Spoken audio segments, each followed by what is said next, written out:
so on. And so I hope that they continue to keep it open.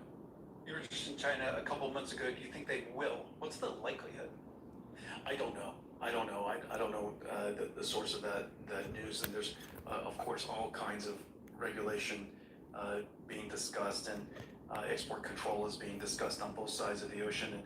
And once Hi side guys, welcome to my channel. exercise export controls, Let's everybody decides to think about export controls. challenge I think level we all up together. de-escalate, let the technology Today I wanna advance, and, challenge level the companies 239. in the United Let's States do it. are very, very capable. We're able to move very quickly. I have every confidence that the United States will continue to lead, and so long as we have the support and encouragement.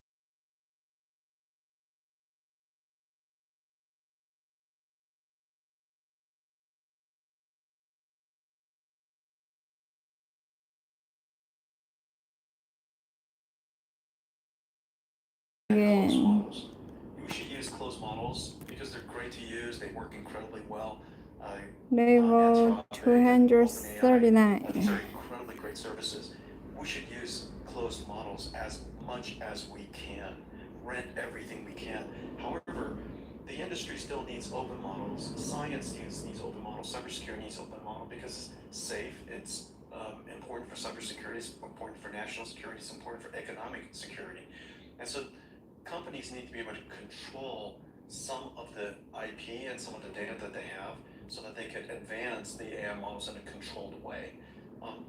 Cybersecurity with the benefit of transparency, the ability for the entire community to inspect and test, to make sure that we harden it in the best possible way. It's best for cybersecurity. And so depending on, irrespective of how many industries, open models is foundational to the advance of science and the advancement of computer science No today. way! I really do hope that we keep it open. Simple question.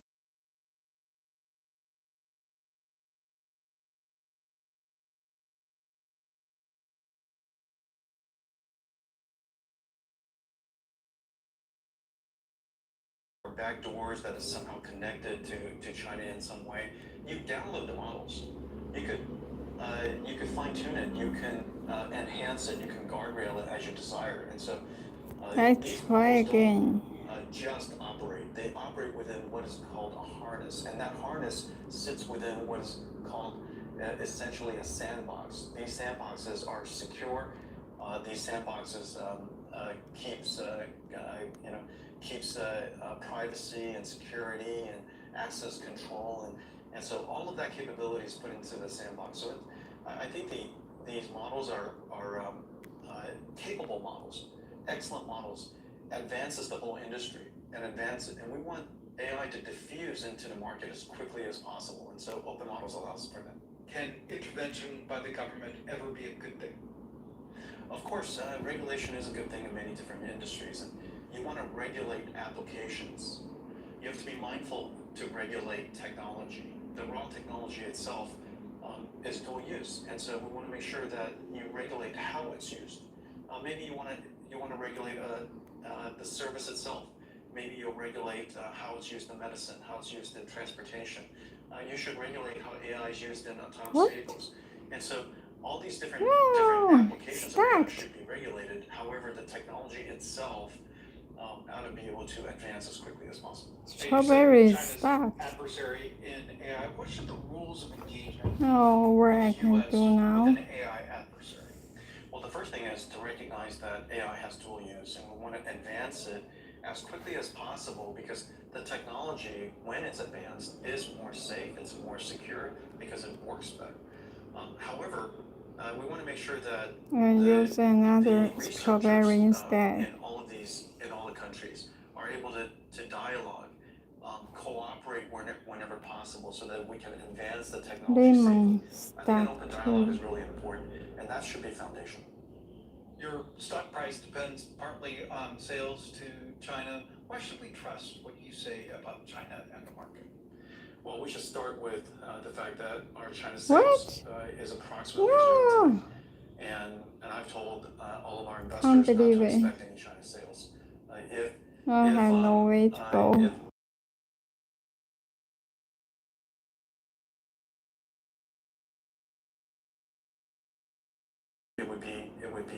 Let's try again. great honor to be able to support the customers Actually, in the market. this is my third time Until then, to challenge the sim level Can we 239. policy? Now, given Let's the very go. powerful Chinese model that really rattled the stock market, Microsoft is using and testing Kimi. The information says Chinese models may even replace some of Microsoft's use of OpenAI and Anthropic. So this Chinese competition is coming fast and furious. What should US AI companies do? These Chinese models are excellent. Open source models that are excellent should be used. And so the market's misunderstood the impact of DeepSeek the first time. It's misunderstood it's misunderstood the impact of Kimi again this time. I think first of all, with great AI, open models, it's great for the whole industry. Obviously, when there's more, if there's great AI, even if it's open, wherever it comes from, there will be more use. Whenever there's more use, you'll have to sell a lot more NVIDIA computers, we'll have to build more data centers, we'll have more services, the technology will diffuse into more industries. And so, starting point is great models lead to great use, which leads to great growth. And so that's just the starting point. That happened with DeepSeek, it's going to happen with Kimi. There's also a misunderstanding that open models could be adversarial to the closed models, and that's also got it wrong. And the reason for that is because the most likely person to upgrade to a great model like Anthropic and OpenAI is someone who already uses AI, and they would like to have it more conveniently. Maybe they would like to have more services comes along with Anthropic and OpenAI. Maybe the models are just so much better, which I expected to be. I didn't mean that. So I think that the thing that we want to do is make sure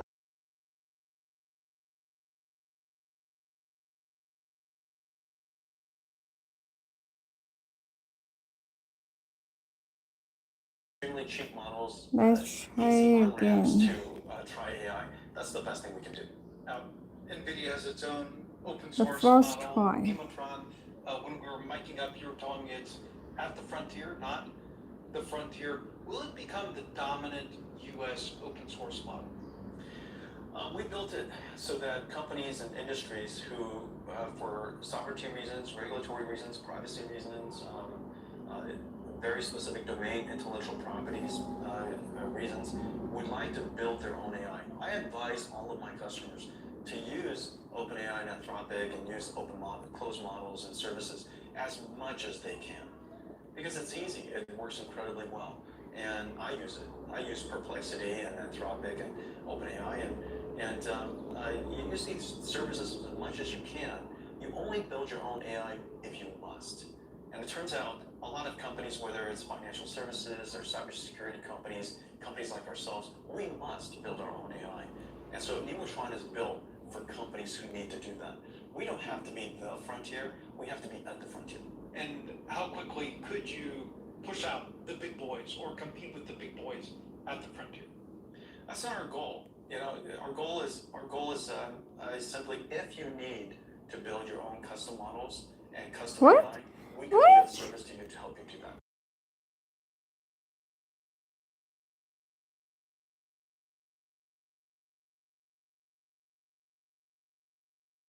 Ever.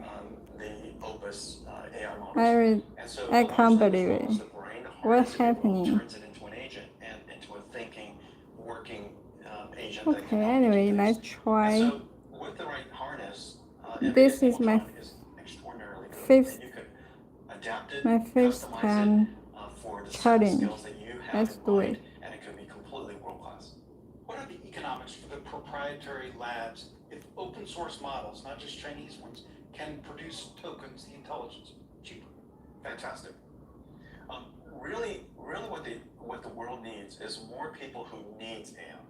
And the only way that you need AI is because you tried it and you realize you want better ones. And you know, these free services and building yourself AIs, it's not for everybody. You know, however, once you tried it once and you realize it's so clumsy, it's so much work. So you're saying if I'm OpenAI or Anthropic, I should not be afraid of open model? Not at all. Not at all. I think that what we need. Oh, this is my bad. I pressed on the wrong item. I wanna press this strawberry, but I touched the cherry.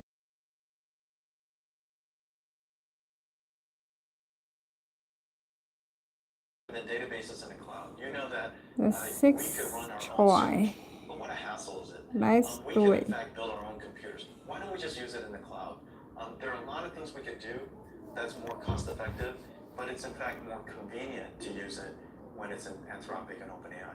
I would also argue that for a lot of people and for a lot of companies, even if the model is free, it'll still cost you more to operate it yourself. You might as well have somebody else do it for you. And so I think whether it's just more accessible, it's going to be better. However you think about these closed models, I think they're going to be thriving for years to come. What's your vision for the future with open source and proprietary models competing with each other? The world is going to have closed and open models.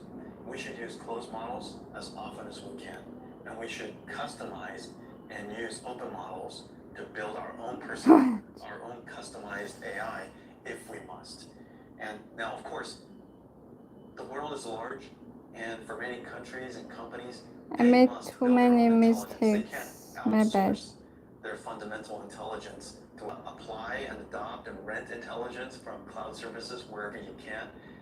However, you can't outsource your own Let's intelligence. try You this should build way. your own custom AI. Yes, Palantir works. CEO went viral Luckily. for his interview warning about giving up your alpha, your intellectual property, to the frontier labs. You're in a unique position. You both use the frontier labs and you supply them. You use them for your own chip design to your most important customers. Do you worry about giving away your alpha, your IP, to an AI that may be using it to do their own optimized chip design? Nobody should outsource their alpha. Nobody should outsource their intelligence. No country should. We should always import and rent services wherever we can. So how do you protect it, and where are you most vulnerable?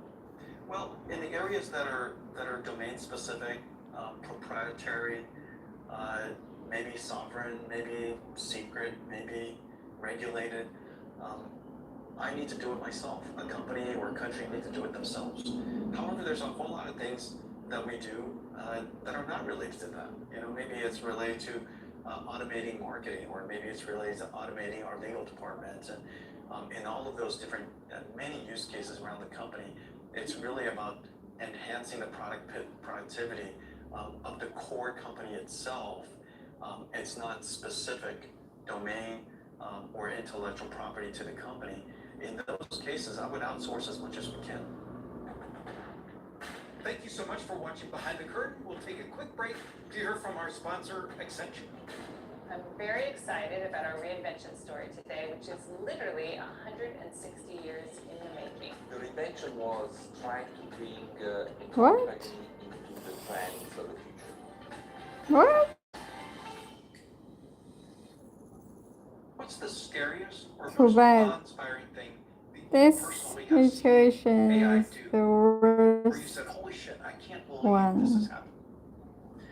Well, I expect it to do almost everything that we But can do. It wasn't a far reach to imagine that AI can generate videos that are photorealistic I and so can't make it. lifelike. I give up. It isn't so beyond imagination that A AI moment, can generate I text, try. and from that it can reason.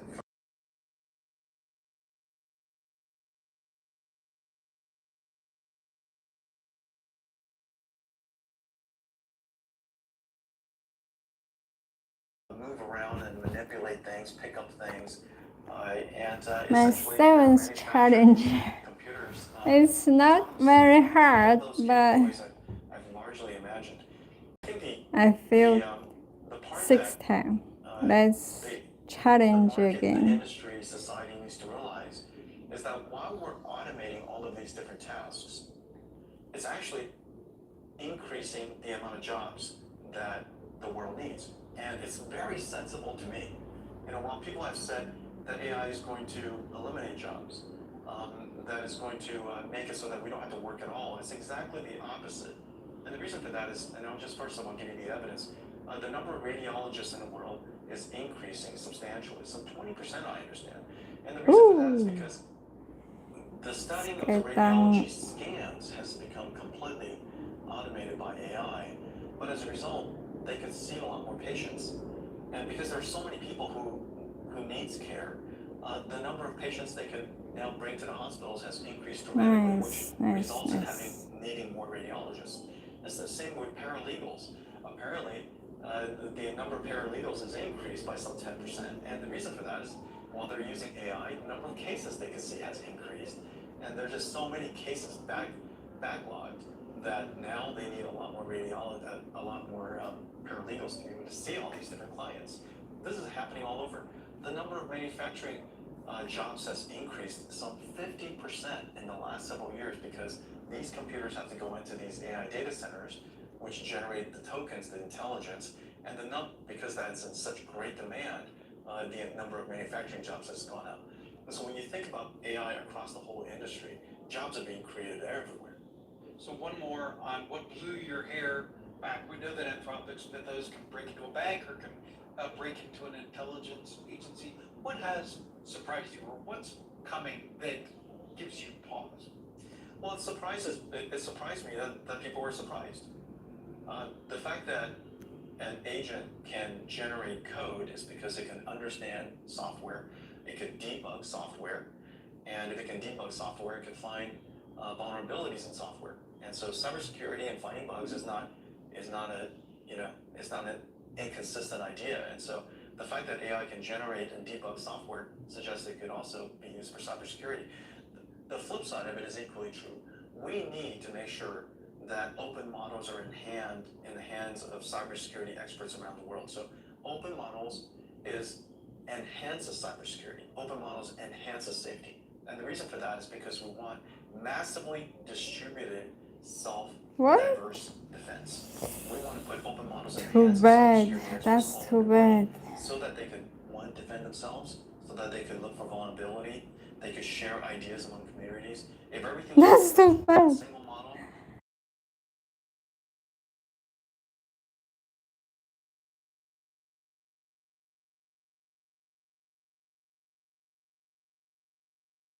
So totally, I failed 7 times. Now I challenge the 8th time. Let's try. Was a company to bring 3D graphics to video. Can't believe it. CEO since day one. You now have the world's most valuable company. It turned out the same technology that could be used in video game cards is used in AI chips. You were worth $1 trillion 3 years ago. Now Nvidia's worth 5x that, $5 trillion. Could a success story like that ever be done again, or are you a unicorn's unicorn? Anything's possible in the United States. There's a reason why it's called the American dream. If you're willing to work hard, if you're willing to take chances and go do something unique, the environment, the conditions, the support, the people, the brilliance, that's all around us makes it possible. And I think this is the land of dreams. This is almost anything. Yeah, maybe.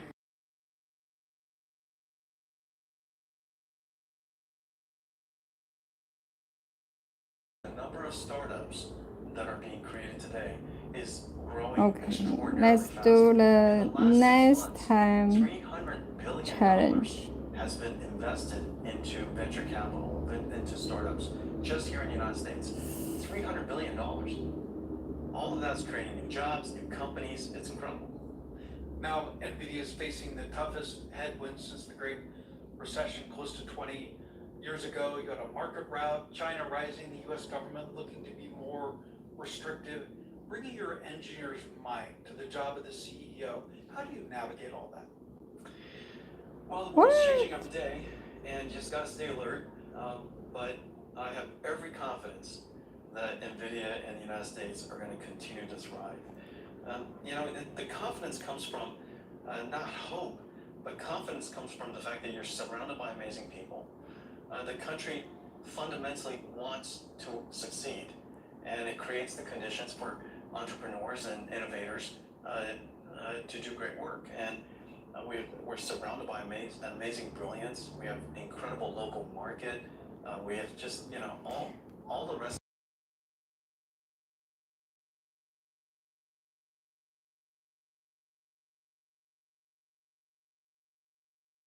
Supposed to be 6 months ahead of China in AI, not much margin for error. Now the tech world has been rocked by Chinese models. Now I realize this level is a little bit hard for me.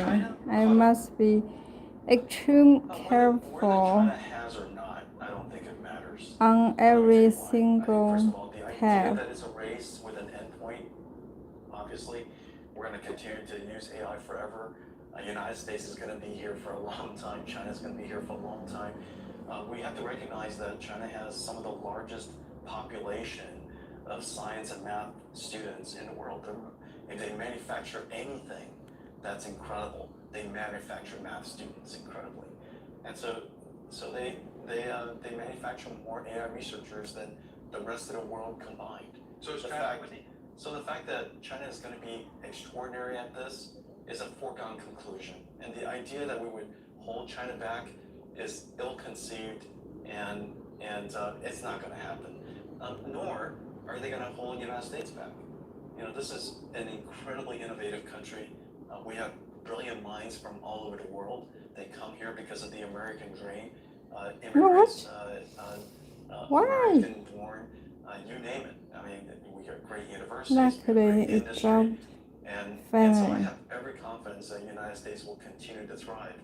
The most important thing that we have to do with AI is not to scare our industries, not to scare our society into not using AI. AI is not going to destroy all of our jobs. Someone who uses AI is going to take our jobs. And so we have to make sure that we adopt AI, diffuse AI into the industries as quickly as possible. Anything we do that limits that, anything that we do that prevents that from happening, whether it's because we scare people, we talk all day about the dooms of AI. I think all of that is just ill-placed, and it's not helpful to the United States. And so long as our industries take advantage of AI, we're going to do incredibly well. On the doom, did some of your fellow moguls over-index on warning people, talking about what could come? I think it's fine to warn people. It's even better to warn people with a solution, and it's absolutely inappropriate to make things up. And so the fact that this is going to be the end of humanity, it's complete nonsense. The fact that this is going to destroy half of the American jobs is complete nonsense, and all of the facts, all of the evidence point exactly to the opposite. And intuition and good wisdom would tell you too many things together. That AI will increase productivity. When productivity is increased, it creates opportunities. Look, No, I can't do that. Society has become more and more productive as a result of technology. It has created more jobs, not less. If it's created less jobs, we'd have 100,000 jobs in the United States, and it's not true. It's created new industries, new opportunities, new markets, new applications. All of that increased the amount of opportunity and growth. And so I think the early evidence, several years into it, it's now 15 years into the era of AI, the evidence is abundantly clear. We're creating a whole bunch of manufacturing jobs because AI requires industrial might. It's created jobs in energy sector, in the chip sector, in the infrastructure sector, land, power, and shell. It's created a whole new slew of AI companies, and of course, the industries that take advantage of AI, they're also growing. So AI is creating all kinds of jobs. Last one on China. You took a very realistic point of view about the strength that China will have. So are OpenAI and Anthropic, two of your best customers, in trouble? No, not even a little bit. Both companies are thriving. They're going to continue to grow. They're going to go public. These two companies Nice. will be the most Oh, successful IPOs cherry in human stuck history. again. How is it possible Too that bad. two That's companies too that are bad only to a few years me. old are worth $1 trillion? And so the idea that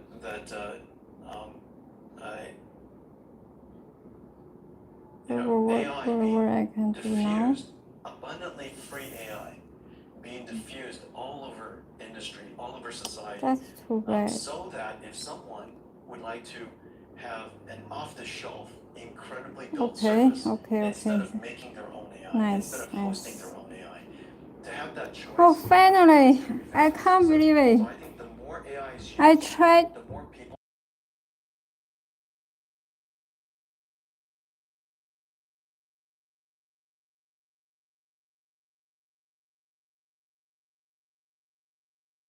And this It's not the very American tech hard, industry is but too it's vibrant, too really smart, too innovative, take too time. fast. And whatever competition Okay, there is now around we the world, bring challenge it on, United States level is ready. 240. After Let's the do it. powerful Chinese model dropped, investors dumped Nvidia shares. Chip stocks are down 18% in the past month. What's Wall Street getting wrong about the future of the AI build-out? Well, free AI should be great for hardware. Free AI should be great for chips. Free AI should be great for data centers. So I think the market just got it wrong. They got it wrong with DeepSeek. As you recall, when DeepSeek came out, our stock price was down some 30%. And I think this is exactly the same thing. What this industry needs is great AI. And the fact that Kimi 3 is so extraordinary, QN is so extraordinary, GLM so extraordinary, these Nemotron, NVIDIA's Nemotron so extraordinary, all of these models that are open are great for the industry, including OpenAI's, GPT 5.6 is incredible, and of course Codex is incredible, Cloud Code is incredible. All of these applications that are doing incredible work, that are useful AI. Useful AI has finally now arrived, and useful AI is also profitable AI. When something is useful, people desire to use it, and so all of this is good, and closed models are excellent, open models are necessary, and both of it is great for the industry. Some investors think that AI has peaked. What do you know about the technology that you can tell them and the forward direction? Well, it's impossible that AI has peaked because the diffusion of AI into society and into industry has barely begun. What the world is seeing is that this new industry requires CapEx. Unlike the last IT industry, which is very CapEx light, software industry was very CapEx light, which is the reason why software companies have such high gross margins. Capital expenditures, you have to build things. That's right. In order to make things. In order to produce the modern software, you need a computer like this to generate the software. And so when AI is doing the coding, it's this machine that's doing all of the processing of the large language model, it's doing the reasoning and the thinking, it's using all kinds of tools. And to do that, tokens have to be produced. Math has to be produced in this machine. And so this machine generates the intelligence that we see on our screen when words are coming out or images are coming out, or in the future, proteins and chemicals, robotic systems are articulating. Too bad. Maneuvering. Too bad. All I of can't that's do it. because this machine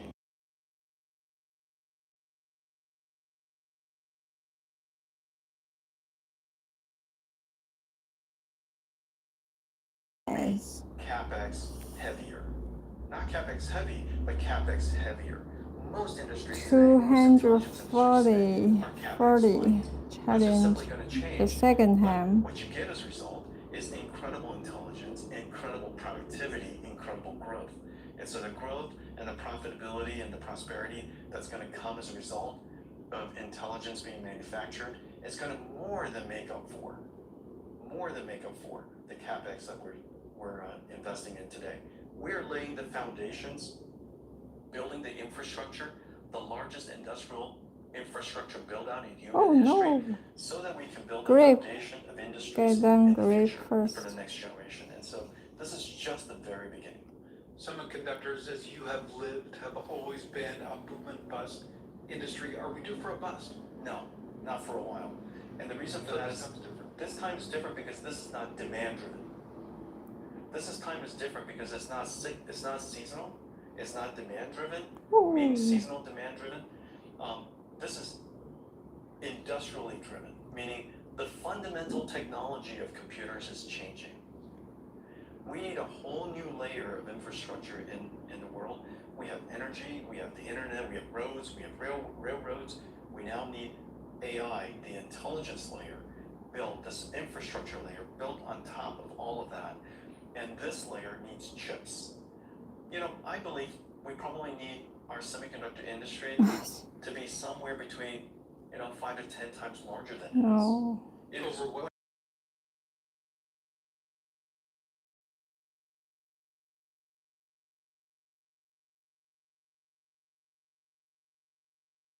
And optical interconnects are short, and packaging is short, and of course TSMC's boundaries. Okay, my third time challenge. Let's go. Because it's not a cyclical nature, it's not What? demand from consumers, it's not because of anything like that. It's fundamental infrastructure related, and so the whole industry is short. I think we need to build up the whole industry several more times. Your customers are selling hundreds of billions of dollars in debt to pay for your products. When does the party stop? When does your finance team start to worry about these deals? We're not worried about these deals because of several factors. One, these companies are extraordinary companies and they generate a lot of cash.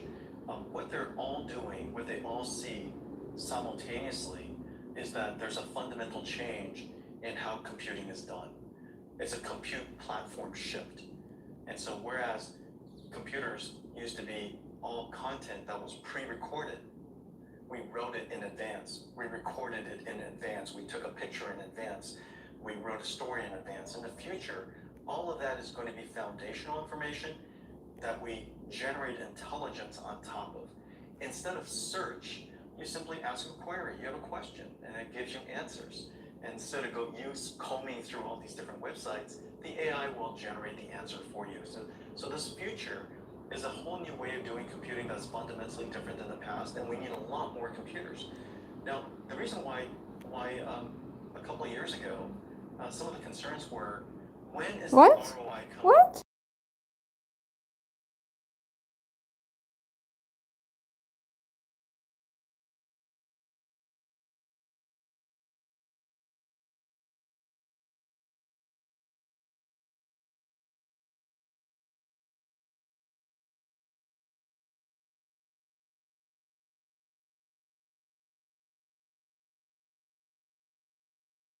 Low in Very passion. high-paying jobs. And so many companies like ourselves My are happy first to time pay hundreds challenge. of millions of dollars a year Okay, so that we let's can go. use these AI services to help us augment our coding capability. We become more productive, we innovate more, we create more good, we create more productive growth, and we become more profitable, which pays for more AI. So that flywheel has now started. And so I think the industry has now arrived at a very critical juncture, an inflection point, if you will, where we now have profitable AI because we have useful AI, and because of that, we want to build a lot more AI. Here's the crux. You've defined a token as the fundamental unit of artificial intelligence. What convinces you that a token is going to keep getting more profitable? The token is what is called an embedding. It embeds knowledge. It embeds intelligence. And so that number, that token that's being generated by this machine, is not a static number. It's not like pi. That number encodes smarter and smarter intelligence over time. And so surprisingly, that single number is a whole series of numbers, trillions and trillions of numbers. Those numbers are getting smarter and smarter over time. When they get smarter over time, they become more useful, more valuable. When they become more valuable, people pay more for it. And so I know that for most people, the concept of numbers is hard to be valuable, but this token, these numbers embed intelligence, and the intelligence is getting smarter and smarter all the time. Every industrial build out in history has seen a bubble over investment. What is this generation's bubble danger? The bubble will come someday, it's just not today. You know, this is in the very beginning of the build out. And someday, 5 years, 10 years? uh, it's very unlikely in the next 5 years. 5 to 10. Yeah, it's very unlikely in the next 5 years, and we'll see about the 5 to 10 years. It just depends on how fast we can build.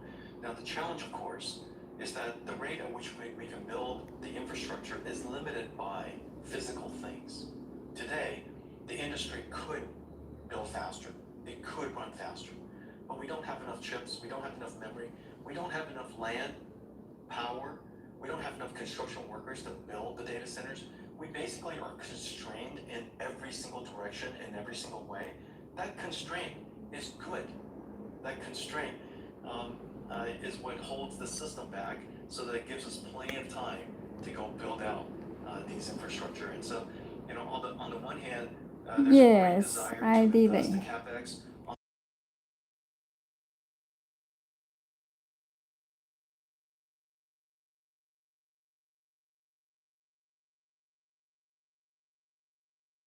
It's going to push out the time when demand exceeds or supply exceeds demand for some time. So now we challenge Kimmy, the 241st Of course, it's smart. level You still have together. to make sure that you fine tune it, you safeguard it, you guardrail it. It seems you put a it very inside normal the appropriate rule guardrails, for this appropriate level. sandboxes, and put security around it.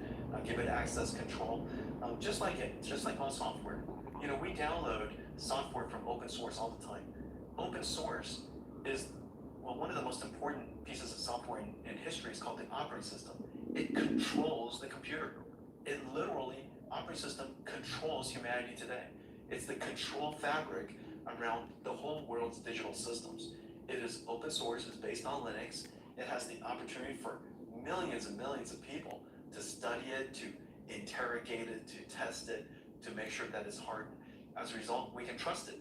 And so open source is a fantastic way for us to harden, for us to trust the infrastructure below us. We really need to have open source models. It's essential for society, it's essential for industry, and it's also the safest and the most secure way to go forward. And so I think it's fantastic that Kimi is great, and it's fantastic that there's American open source models, there's European open source models, there are also Chinese open source models, Japanese open source models. I was just in Japan. There are Indian open source models. I'm working with many of them there. And so there's going to be open source models from all over the place. And that openness is fantastic and great for safety, great for security, great for national security.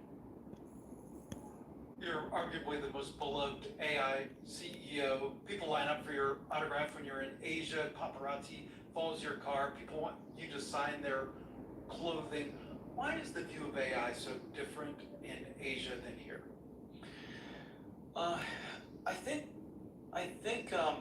maybe because the doomers spend too much time theorizing about these science fiction outcomes. Maybe it makes them sound smart.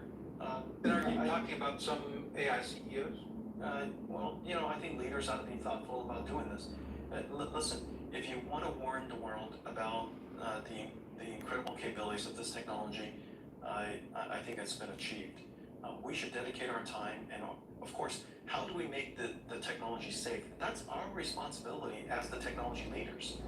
You know, telling everybody that the AI technology has to be safe, you're just reminding yourself you have to make it safe. So we have to make sure that it's safe. We have to make sure that people understand the capabilities of this technology. We have to advance it in a way that's secure, safe, working functionally, used in smart ways. It's our responsibility to do that. And so I think that first of all, the warning is well heeded, and make sure that regulators and policymakers are able to understand the nature of this technology. On the one hand, on the other hand, we want to encourage the American people to use this technology. We led this industrial revolution, not because we invented all the technology, but because we applied it with such enthusiasm that this industrial revolution led to the United States. we need to make sure that we apply this technology with great enthusiasm in healthcare, which we know a doctor in John Hopkins just wrote that AI technology is Yes, helping it's advance an discovery of easy cancer a lot one. more